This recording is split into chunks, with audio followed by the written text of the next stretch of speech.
Welcome back to my channel. আজকে আমরা যাচ্ছি ঢাকার নতুন বাজার ১০০ ফিট রোডে অবস্থিত ওয়ান্ডারল্যান্ড পার্কে। তবে এখানে আসার পর আমরা দেখলাম যে একটি প্রতিষ্ঠান এই ওয়ান্ডারল্যান্ড পার্কটিকে সকাল ৯টা থেকে ৩টা পর্যন্ত আগে থেকেই বুকিং করে রেখেছে। তাই আমরা এখানে এসে ১০০ ফিট রোডের শেষ মাথায় চলে আসলাম। এখন আমরা যাচ্ছি নদীর ওই পাশে, যেখানে রূপসী রিসোর্ট নামে একটি পার্ক আছে, যেটি আর্মি দ্বারা নিয়ন্ত্রিত হয়, এবং একটি রাজবাড়ি আছে। তবে আমরা নদী পার হওয়ার পরে শুনতে পারি যে এখানকার যে অটো চালক এবং টেম্পো চালক ছিল, তারা আমাদেরকে নানাভাবে বিভ্রান্তিকর তথ্য দিয়ে আমাদেরকে বোকা বানাতে চাচ্ছিল। তাই আমরা এখান থেকে হতাশ হয়ে আবার ব্যাক করে ওয়ান্ডারল্যান্ড পার্কে চলে আসি। এখানে এসে আমরা সর্বপ্রথম দুপুরে লাঞ্চ করি, কারণ এখন বাজে ১টা ৩০।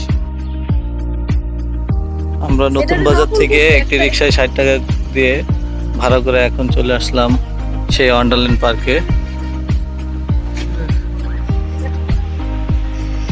এই ওয়ান্ডারল্যান্ড পার্কের প্রবেশ মূল্য হচ্ছে ১০০ টাকা। আমরা ১০০ টাকা দিয়ে টিকিট কিনে ভিতরে প্রবেশ করলাম।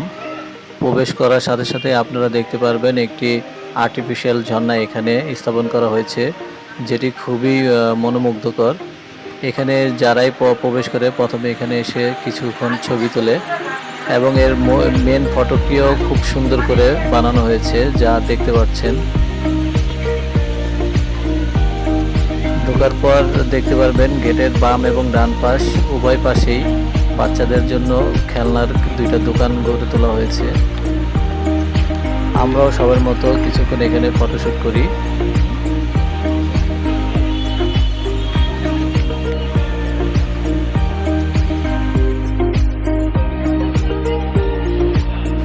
আমরা এখন মূল পার্কের ভিতরে প্রবেশ করছি। ভিতরে ঢুকে আমরা এর প্রাকৃতিক সৌন্দর্য দেখে খুবই হতবাক হই, কারণ এখানে নানা জাতের ফুল গাছ দিয়ে এর সৌন্দর্য ১০০ গুণ বাড়িয়ে দেওয়া হয়েছে, যেটি আপনারা এখানে আসলেই দেখতে পারবেন।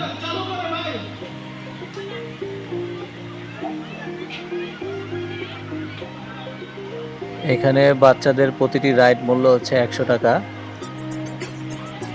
এখানে ৯ থেকে ১০টি ভিন্ন ভিন্ন রাইড আছে, যা একে একে আপনাদেরকে এখন দেখাচ্ছি।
এই ওয়ান্ডারল্যান্ড পার্কটি বাচ্চাদের সাথে ছুটির দিন উপভোগ করার মতো একটি আদর্শ জায়গা হিসেবে গড়ে উঠেছে।